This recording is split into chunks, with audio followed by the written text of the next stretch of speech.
नमस्कार शेतकरी मित्रांनो, तुम्ही जर मक्याच्या शेतात ट्रेझर हे तणनाशक वापरत असाल तर मित्रांनो त्याचा वापर कसा करावा व किती करावा व कसा मिक्स करावा हे जर तुम्हाला माहीत नसेल तर तुम्हाला मी ते आज व्हिडिओमध्ये दाखवणार आहे. चला तर आपण व्हिडिओ बघू. सगळ्यात आधी एका बादलीत आपण 8 ग्लास पाणी घेऊ. नंतर त्या बकेटमध्ये ही बॉटल आपण मिक्स करून घ्यायची. टाकून पूर्णपणे मिक्स करून घेतल्यावर त्यामध्ये अॅट्राझिन मिक्स करावे. अॅट्राझिन टाकल्यावर पूर्णपणे हलवून संपूर्ण त्याला एकजीव करून घ्यावे. तेव्हाच दुसरी बॉटल घेऊन त्यात टाकावे. ती बॉटल पूर्णपणे टाकल्यावर त्याला पूर्णपणे एकजीव करून घेणे. एकजीव केल्यावरच त्यातील एक एक ग्लास एका पंपाला टाकावे.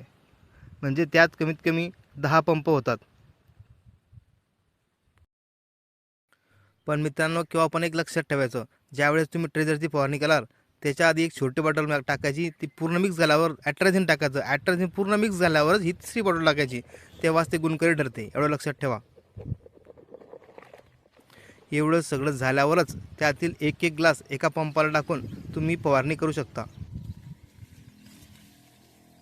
मित्रांनो, व्हिडिओ कसा वाटला नक्की कळवा व चॅनलला सबस्क्राईब केलं नसेल तर करून घ्या. असेच नवीन नवीन व्हिडिओ तुमच्यापर्यंत मी घेऊन येणार आहे. जय जवान जय किसान.